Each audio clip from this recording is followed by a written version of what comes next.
Thank you, Mr. Chairman, very much. I'd like to talk about the environmental impact of artificial intelligence. Artificial intelligence can help us combat climate change by improving weather forecasts and enabling us to better predict power supply and demand. But designing and training and deploying AI models also poses real risks for our environment. The massive data centers that are critical for AI development require substantial amounts of electricity, putting stress on the grid and potentially raising costs for consumers. These data centers also generate significant heat. Cooling them requires huge volumes of water, often in regions already facing droughts because of climate change. And some data centers have on-site backup diesel generators, which can cause respiratory and cardiovascular issues and can increase the risk of cancer for the surrounding community. The truth is, we know too little about both the environmental costs and benefits of AI. Mr. Smith, do you agree that it would be helpful for the government to conduct a comprehensive study on environmental impact of artificial intelligence?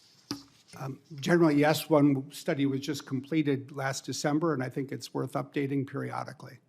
Do you think it would be helpful for the government to convene stakeholders, including from industry and academia, to help better measure AI's environmental impact? I think, as well as many other things that need to be measured, yes, I think there's a role to be played. Mr. Altman, do you agree that the federal government should help with studying and measuring the environmental impact of AI? I think studying and measuring is usually a good thing. I do think that the conversation about the environmental impact of AI and the relative challenges and benefits has gotten somewhat out of whack.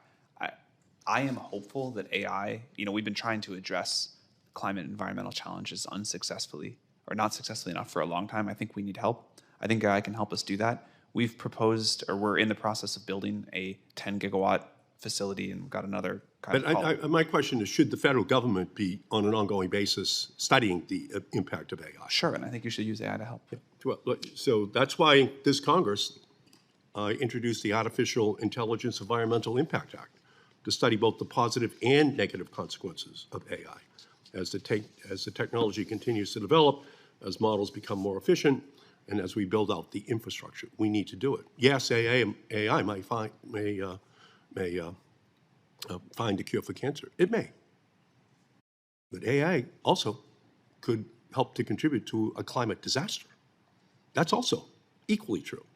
Okay? So we need to just keep both of those things right on the table, especially as the Trump administration is ignoring the fact that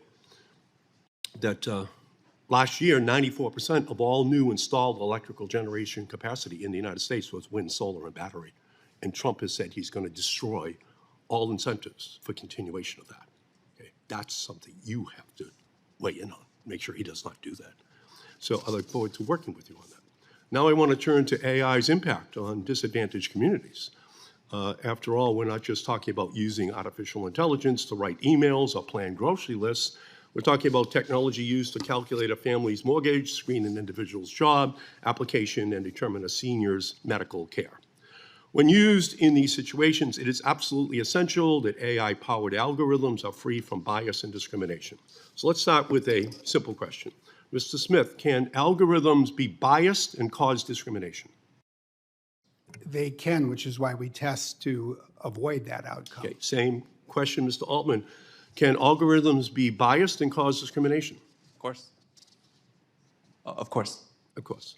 Mr. Altman, does OpenAI work to guard against such bias and discrimination in ChatGPT? Of course. Of course. So I'm glad to hear that, because you recently stated that the government should not implement privacy regulations on AI, but instead, quote, respond very quickly as the problems emerge. And I am very deeply worried about that approach. We don't need to wait and see if poorly tested and trained algorithms will harm marginalized communities. Artificial intelligence is already supercharging the bias and discrimination prevalent in our society. Biased and discriminatory algorithms mean Black and brown families are less likely to obtain a mortgage. It means people with disabilities are less likely to be recommended for a job opening. And it means women are less likely to receive scholarships for higher education. These are real harms that are happening right now It is Congress's job to address these existing problems that come with the rapid development and deployment of AI. And it's why I'm the proud author of the AI Civil Rights Act, which would ensure that companies review and eliminate bias and discrimination in their algorithms before developing and deploying them. It has to happen simultaneously.